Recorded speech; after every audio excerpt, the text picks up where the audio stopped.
Na noite em que foi traído, Jesus disse aos seus discípulos: "Não vos deixarei órfãos, voltarei para vós outros", referindo-se ao Espírito Santo, ao Espírito de Cristo, que neles ele faria habitar. Eis que estou convosco todos os dias, até a consumação dos séculos. Garantiu-nos o Jesus ressuscitado dentre os mortos.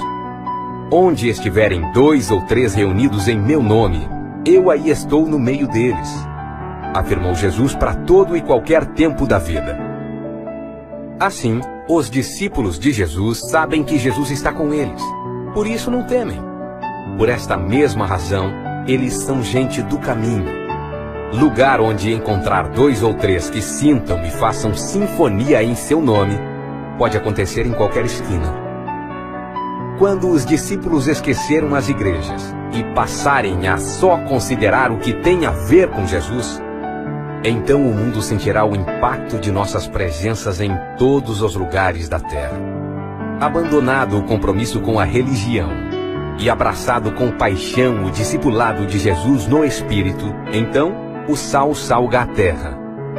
O fermento leveda a massa, e a pequena semente se faz desabrochar na grande árvore que serve de pouso para aves de muitos tipos diferentes. Onde quer que você encontre sintonia com 2 ou 3 no nome que é sobre todo nome, então sinta-se na igreja e experimente cada encontro como alegria de síntese fraterna da presença de Jesus entre os irmãos. E há poder nessa sinfonia. O que aqui digo soa como tolice e obviedade. Mas no dia em que milhões de consciências começarem a viver assim, o planeta vai sentir o significado da presença do povo de Deus na Terra. Neste dia haverá igreja em toda a Terra, pois nessa leveza o Evangelho do Reino será pregado em todas as nações sem juntas de missões e sem missões nas juntas. Todo aquele que é igreja porque é de Jesus, com consciência da comunhão sincera do amor humano, nunca deixa de se congregar, posto que mesmo fora da instituição, nunca deixam de buscar vínculos humanos de fé. Igrejas são 2 ou 3 reunidos em seu nome. O que mais é igreja? Sempre haverá público e necessidade pagã de um grande templo. São as pirâmides do cristianismo. Entretanto, se ainda houver uma revolução do amor de Deus no mundo pela expressão explícita do povo igreja, esta será através de milhões de pequenos grupos, de amor singelo, de pregação com vida e mediante a prática da existência de serviço humilde. Jesus disse: "Eu vos dei o exemplo, e mais, se vocês se amarem, o mundo crerá que fui enviado." O mais é escândalo contra a simplicidade do Evangelho e contra os ensinos e modos de Jesus, o Mestre e Senhor. Ora, como o meu compromisso é com Ele, não tenho alma a doar a qualquer imitação. Devo dizer que a fé em Jesus não se abrigou em nenhum templo, até o 4º século. Portanto, por mais de 300 anos, os cristãos não tiveram nenhum templo, nem sentiram falta de nada. E mais, foi o tempo mais feliz que a igreja já experimentou na história, apesar das muitas perseguições. Creio que o que se deve fazer é revolucionariamente simples. Sem propósito, objetivo ou missão, as pessoas deveriam voltar a se reunir em casas de amigos para orar, ler a palavra, louvar com singeleza no coração, partir o pão, meditar e ensinarem-se umas às outras conforme o dom de cada um, e ninguém deveria ser nada nesse grupo, exceto de acordo com o dom da graça recebido. Foi assim que a igreja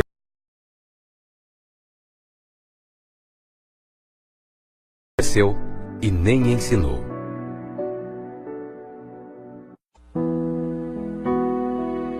Tudo no Evangelho são modos de ser, sem títulos, sem nomeação, nada vem de fora. Nada é imposto, nada é função organizacional. Tudo é orgânico e natural. Pode ser que você seja um pastor pastoreando pessoas e você nem saiba disso. E nem precisa saber. E ninguém precisa saber. Pode ser que você seja um evangelista e nem se deu conta disso. E nem precisa. Apenas seja quem você é. Quem é, sempre será. Carregando esse dom sem esforço pelo caminho, é na vida, sem hierarquias. O que Paulo fala sobre dons e serviços, colocando uma ordem, aparentando uma hierarquia piramidal, deve ser interpretado através de Jesus. Jesus deve ser a chave hermenêutica de toda a Bíblia. E Jesus diz que o maior é o menor. Tudo deve ser entendido assim, através de Jesus. Jesus disse: vós, porém, não queirais ser chamados mestre, porque um só é o vosso mestre, a saber, o Cristo, e todos vós sois irmãos. E a ninguém da terra chameis vosso pastor, porque um só é o vosso pastor, que é o Cristo. Note quando os discípulos descem do Monte da Transfiguração, onde surge uma questão entre eles e se perguntam: quem é o maior? Jesus pega uma criança no colo e diz: maior é quem não sabe o que é. Fomos todos feitos reis e sacerdotes, e Jesus o único sumo sacerdote. Ninguém deve ser maior que ninguém. A ceia só é santa se a fome for farta. Santa Ceia é ser pão para o faminto e vinho, alegria para o oprimido de alma. O resto é rito. Compreenda, portanto, que todo memorial que não aponta para a vida e não se faz carne e sangue no caminho, para nada aproveita. É tradição religiosa que reverbera apenas como piedade perversa. Essa é a bênção. Sermos livres do egoísmo que opera em nós. Pois não há nada que produza mais doença do que ser autocentrado. Jesus afirmou que era o verdadeiro pão que havia descido do céu. E assim arrematou: a minha comida e a minha bebida é fazer a vontade de meu Pai, que foi se entregar ao mundo. Ora, nós já sabemos que a vontade do Pai é ser amado no próximo. O outro, portanto, é o altar onde eu devo realizar o meu serviço. Pois só fazendo assim é que o Senhor virá até nós, sentará à mesa e ceará conosco. Quando Jesus declarou: fazei isto em memória minha, ele não pediu para ninguém repetir um rito. Pois, em verdade, aquele ato significava algo com uma perspectiva muito maior. Chega a ser bizarro imaginar que Jesus desejava que comêssemos pão e vinho apenas para lembrar dele. Não faz sentido. Na verdade, a fala do Senhor, ao depois, desdobrou-se de forma mais profunda e consistente no fato dele ter dado a sua vida em prol do mundo. Então, Santa Ceia é aquilo que me leva, a partir do rito e dos símbolos, a entender que eu devo ser pão para os outros. Que devo gastar a minha vida em prol de amenizar a dor dos que não possuem esperança. Que melhor maneira de anunciar a morte e a ressurreição do Senhor que não esta? E assim, a ceia só se torna santa se a fartura da mesa seja tanta que chegue até os miseráveis e indigentes da terra. Caso contrário, é apenas pão, vinho, religiosidade e descaso.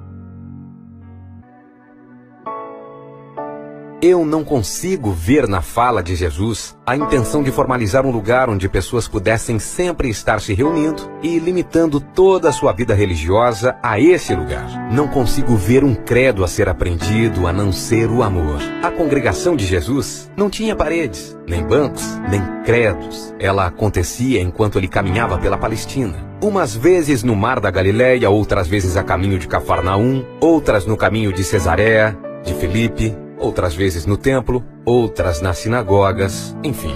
Congregar para Jesus não é ajuntamento quantitativo, e sim relação pessoal no caminho. É certo que ele parava, pregava, curava, mas sempre sem fazer do lugar um tabernáculo de fé. Ele mesmo disse: o Filho do Homem não tem onde reclinar a cabeça. A congregação de Jesus acontece enquanto vivemos, trabalhamos, brincamos, pecamos, é na vida. Teria outros exemplos para citar, como o da mulher samaritana doida para que Jesus dissesse onde era o lugar da bênção. Pedro no Monte da Transfiguração querendo fazer a tenda da revelação. Enfim, a moçada estava sempre querendo que ele fincasse o pau da institucionalização, mas ele foi um peregrino. Estava de passagem como nós também estamos, mas nós sempre queremos ter um lugar, e ele não. Chegando ao texto que é geralmente citado, Hebreus capítulo 10 e versículo 25. Não deixando a nossa congregação, como é costume de alguns, antes, ademoestando-nos uns aos outros. E tanto mais, quando vedes que se vai aproximando aquele dia. Congregação, ou em outras traduções, igreja e assembleia. No grego seria epsinagoge. A palavra grega para reunião é epsunagoge. A palavra, literalmente, é um verbo que significa sinagogar. Ela é composta do prefixo grego epi, com a palavra sungoge, de onde tiramos nossa palavra transliterada para português, sinagoga. EPI significa super, imposição, o que é de cima, mais alto que, o mais alto, sobre. Sunagogue significa um encontro, reunião, um ajuntamento. Colocando estas duas palavras juntas, epi, sunagogue, significa a sinagoga de cima, o mais alto encontro, a mais alta reunião, o mais alto de todos os ajuntamentos. Trata-se de algo muito maior do que coletar muitos corpos viventes em um lugar. É uma reunião em um lugar mais elevado, em um plano mais alto, nos lugares elevados do Espírito e na mais elevada verdade. É um ajuntamento em uma dimensão na parte de cima. Indica uma reunião no Espírito, como Paulo também testificou, e nos ressuscitou juntamente com ele, e com ele nos fez assentar nas regiões celestiais em Cristo Jesus. Efésios capítulo 2 e versículo 6. Novo nascimento não é uma doutrina, é uma atitude frente à vida. Nascido de Deus é aquele que ama. Não tem nada a ver com sistematização, mas com a encarnação da graça no chão dos dias.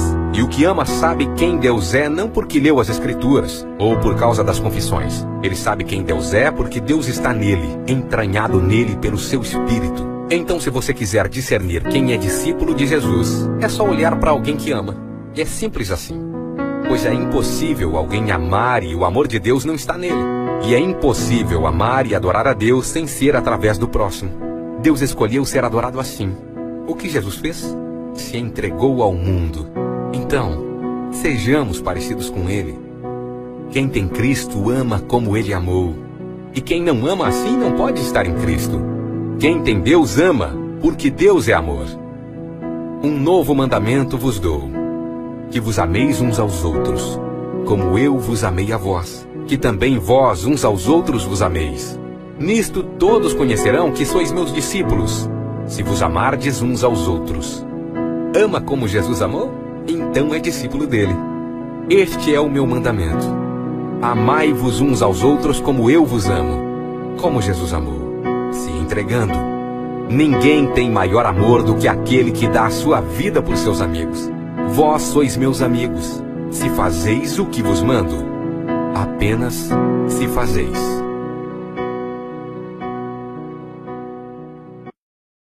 O jejum. Isaías 58. Sabeis qual é o jejum que me agrada? Diz o Senhor Deus. É romper as cadeias injustas, desatar as cordas do jugo, mandar embora livres os oprimidos e quebrar toda espécie de jugo. É repartir o seu alimento com o faminto, dar abrigo aos desabrigados, vestir os maltrapilhos em lugar de desviar-se de seu semelhante. O jejum no meio evangélico é uma espécie de espinafre do Popeye. O sujeito faz o uso dele como um suplemento espiritual com vistas a se fortalecer, tornar-se mais ungido, mais destemido na sua luta contra o diabo. É algo travestido de sobrenaturalidade. Não obstante, não passe de uma prática supersticiosa e vazia. Sim, o jejum de Jesus foi feito como preparação para a oferta de si mesmo ao mundo. Portanto, correlatamente, ele deve ser algo que aguça a consciência e fortalece o coração para a ação solidária e generosa com o outro no chão da vida. O jejum tem sim esse poder de nos mover para fora de nós mesmos. Ele leva a fixar o olhar para o que está no entorno, para as realidades dramáticas que nos cercam, como a dor, a miséria e a injustiça contra aquele que é nosso igual. Isaías, no capítulo 58, já advertia a nação de Israel quanto a esse jejum meritório, que visa fazer chantagem emocional com a divindade com vistas a tirar proveitos dela. Já ali, numa sociedade experimentando um desequilíbrio social grave, há a denúncia do abandono dos pobres em detrimento do exercício de uma espiritualidade oca, que imaginava que Deus desejava que o abastado se privasse de pão por 1 ou 2 dias, enquanto o faminto agonizava sem ter o que comer. O único jejum que agrada a Deus é aquele que você faz para o benefício do outro, Um jejum que remove a lepra da alma para torná-la sensível ao sofrimento humano. O jejum que traz algum proveito alimenta o coração de solidariedade. Move mãos e pés na direção dos indigentes da terra, dos esquecidos e soterrados sem qualquer esperança. Tudo ou mais, para mim, é só fuleiragem. Não é necessário se fazer um curso para aprender o óbvio. Com o que está dito aí, você já está diplomado em jejum. Não precisa de mais nada.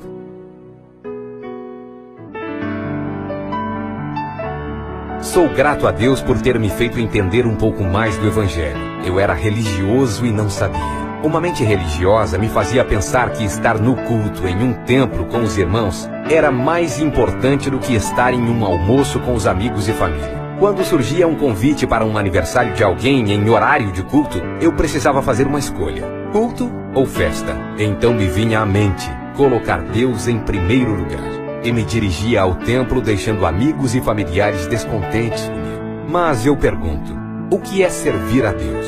Quem é a igreja? Como é o verdadeiro culto? Como Jesus cultuava? Tive fome e não me destes de comer.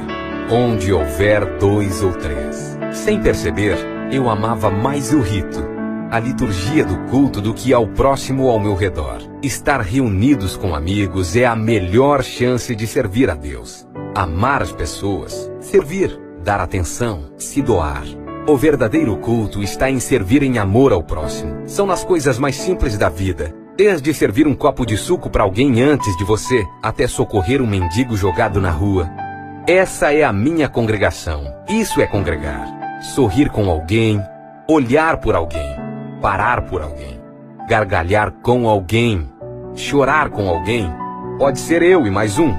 Onde houver 2 ou 3 em amor e comunhão, mesmo que nem todos ali amem, isso não importa. O que importa é que eu amo.